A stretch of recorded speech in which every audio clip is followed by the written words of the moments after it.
All right, three, two, one. We are live, and I even see Buddy. Where is he? Right there. I didn't see you in the shot until just now. Welcome back, everybody, to the Referral Partner Acquisition Show. I'm your host, Will Anagnos, here in the Referral Partner Acquisition Group. I hope you're all having a great week. Hope everyone had a great Easter weekend in the previous weekend. Today's episode is going to be pretty good because I had this conversation twice last week with two different mortgage professionals, which means that if two people need help with this topic, most likely someone watching this is also going to need the same help. So, that topic today is how to get the second meeting and beyond. A lot of loan officers, they have one meeting with one agent. It could be on the phone, could be in Zoom, could be a coffee meeting, could be lunch, could be dinner, could be sushi, but then they never get a second meeting with that agent, which means that everything leading up to and during that first appointment was a waste. And imagine if you used your time productively versus non productively. So I'm not going to get into that, but that's today's topic. I'm going to show you a proven method that's going to solve this problem. So if you currently have that issue or if you've dealt with this in the past, slap that like button below. If you're watching this live, comment live. If you're watching this in the replay, comment replay. If you love this content, slap that love button, share some love with me, and let's just hop into it. So again, if you are a mortgage professional and you're booking realtor appointments so that you can build trust, earn their business, and grow your referral network and have more referral partners, you're not going to be able to do that if you have a bunch of one-off meetings. Because what's going to happen is a year later, you're going to have met 100, 200, 500 agents, but no one's working with you, and you're even more in the hole because you've invested all of that time and got nothing out of it. And a lot of people deal with that.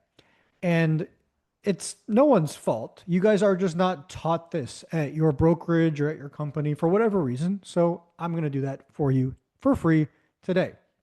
We've created a flow chart that you can just follow as if it's a roadmap and the best way to get to the end, which is building a relationship with each person that goes down this roadmap with you. You just got to stay on that straight line. Now, before I share the PDF that I'm going to share with you, something that we built, you have to think of each appointment as an opportunity to set yourself up for the next appointment or next interaction. So without further ado, let's just hop into the PDF now. So give me a second to pull that up, guys.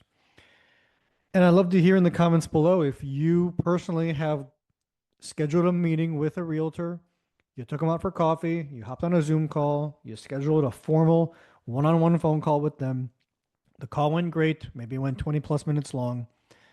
And then you tried following up with them, but they didn't respond. Or even worse, they get you with the thanks for the meeting, I'll keep you in mind.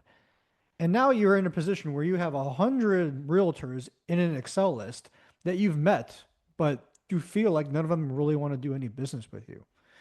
And that's not a position you want to put yourself in for obvious reasons.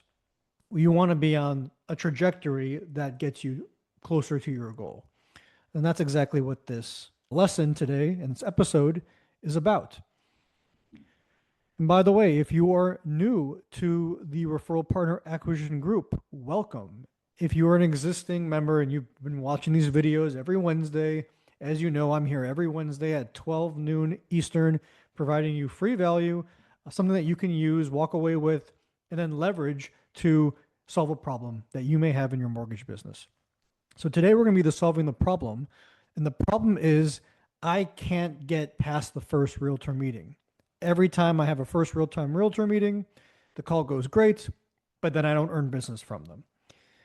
Think of it like, I don't want to say like dating, but you may not get the first kiss on the first date, and that's okay. These things take time, and you need to just follow a proven process that's worked for others. So as long as you stick to that, which I'm going to share with you, you'll be okay. Content, diagrams, and post appointment chart. Okay, here we go. Let me share my screen now. Okay.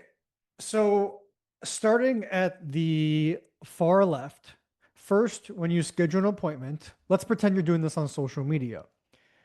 Does tomorrow at 2 o'clock work for a call? Send. They say yes. The realtor says yes. You say, great. What's the best email to send the confirmation to? You have to send confirmation emails with reminder follow ups. Don't just put it on your calendar and hope that they remember. Then you book the appointment, ideally through your system, your CRM, not Calendly, but an actual system where everything else is being done. Schedule that appointment, they get the confirmation, and then ask them, I sent the confirmation, did you get it? They'll say, yes, I did. You'll say, great, I'll call you tomorrow at 2 o'clock. 1 o'clock comes, they receive a reminder. 2 o'clock comes, you call them, they pick up. And you have that first meeting. And in that first meeting, can I highlight this? Kind of. In that first meeting right here, that's where you want to find out if you, one, are a good fit, and two, figure out a way that you can help them. Every realtor is going to need help with something. No one is perfect. I need help. You need help. Jeff Bezos needs help. We all have gaps in our businesses, but they're all different. Now, obviously, Jeff is going to have a different gap than I do and than you do, but we all have gaps.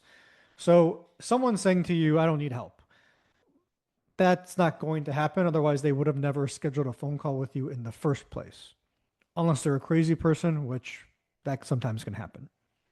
Assuming they're not a crazy person, you're going to want to ask them, what in the world do you need help with? If you hear the generic answer, I need help getting leads, your follow-up answer is going to be, okay, what are you doing right now to get leads? And they're going to tell you what they're doing. And obviously what they're doing is not working or not working enough, because otherwise needing more leads would not be the problem in the first place. So you're going to ask them, okay, you need help getting leads. What are you doing right now to get leads? And hypothetically, let's say they say, I'm calling my past clients and asking for referrals. I'm posting on Facebook, Instagram, TikTok, and LinkedIn, and I'm emailing my network once a week. Great, they're doing something. That's sometimes good. And then you're going to ask them, great, how often, these two questions are important. How often are you doing those things? And for how long have you been doing those things? That way, you, when they answer you, like I send out an email once a week and I've been doing it for 2 years. I call my database 3 times a week and I've been doing that for a year. I go to open houses or I network and I've been doing that once a week for 2 months, 6 months. That gives you a general idea on if they're being consistent in what they're doing or if they're being loosey goosey. Maybe just adding consistency to it may be the solution. We don't know yet. Or if you feel like they are consistent, then you're going to want to ask them, okay, and what are the results? How many leads are you generating per month? And they're going to tell you, I'm generating 20 leads a month. And so whatever they're doing that they've told you is generating whatever they've told you. But clearly they don't like that because they said, I need more leads. So you're going to want to find out, okay, how much is more? What exactly is more? And you need to get a specific answer. If they just want more, well, like without like a solid, like, 50 more or 60 more, 100 more. If people just want more, then by the time they get more, they're not going to be happy because they're going to want more. And then when they get more, they're not going to be happy still. So they're going to want more. And it's like they're chasing their tail. And you're never going to reach a goal if you don't set a goal. So you're going to want to find out, do they have a goal? What are they currently doing? How long they've been currently doing it for? How often do they do those things? And that puts you in a position where you can now provide some ideas, whether it's helping them with their consistency, helping them with current channels, or your plan C is offering help with additional channels that they may not be leveraging. So, for example, calling on the phone is a channel, texting is a channel, emailing is a channel of communication and outreach and follow up. Facebook, Instagram, TikTok, LinkedIn. I just named 8 channels. You can probably think of more. So if whatever channels they're not utilizing, you may want to offer, hey, like Google is a 9th channel. Hey, are you getting any business on Google? Most likely they're going to say, yes, but XYZ, or no, I don't even have it set it up yet, or whatever. So that's a great opportunity for you to be like, hey, I can help you set that up, or hey, I can help you get more exposure on Google because that's where people typically type in information, or they go on ChatGPT, which brings them to Google. I can help you with that. And if you're probably thinking, I don't know how to help them with that, well, that's why you're going to want to work with a marketing company like myself or someone else, because when you provide a solution to a realtor, you're going to want a professional to make sure that you're offering something that can be done and someone to help you help them. So if you're working with me, I'm going to help you help the agent get that Google up and running so that it's another channel of them getting business from, solving the I need more leads problem. So that's what the first phone call is going to be about, is discovering how you're going to help them. And then before you get off that first phone call, you're going to tell them, I think I can help you solve X, but give me a couple days to get something together. Can we schedule a Zoom call for next week so I can show you X solution to Y problem? And they're obviously, if they want to solve this problem, they're going to say yes. And so immediately, we just got the second appointment from the first appointment. Ideally, you book the second appointment before the first appointment is over. And then on the second appointment, which is ideally a Zoom call, that's where you're going to prepare something to show them, screen share with them. And that's where you're going to want to find out, do they feel like this is going to help? Do you both agree on what's going to help, basically? So you're creating a plan. You're showing them a solution. They're asking questions on, concerns on is this going to help them? And then assuming that everything plans out and they go, yeah, I appreciate and value the fact that you're helping me with my Google. No other loan officer has done that. That's going to make you stick out. It doesn't have to be Google. It can be anything, guys. It can be anything. Any channel, any process, anything, any advice. But that's where you're going to present it on that second phone call. And then if they agree, yes, this is going to help me, then that's when you're going to want to schedule the third call, which can also be a Zoom call or in person. And on that third appointment, that's where you're going to accomplish a goal that you've both set from the initial first two meetings. And after three meetings, kind of like three dates, at this point, they like, know, and trust you at a pretty high level. If you've had three appointments, if you've gotten them to hop on three calls with you and, shoot the shit, talk business, talk strategy, something different than anyone else has been helping them with, they're going to like you and know you and trust you much more than back when the call was just confirmed. And so at that point, you're helping them with something, and this is ongoing. That's going to create ongoing communication without the need to automate the follow up.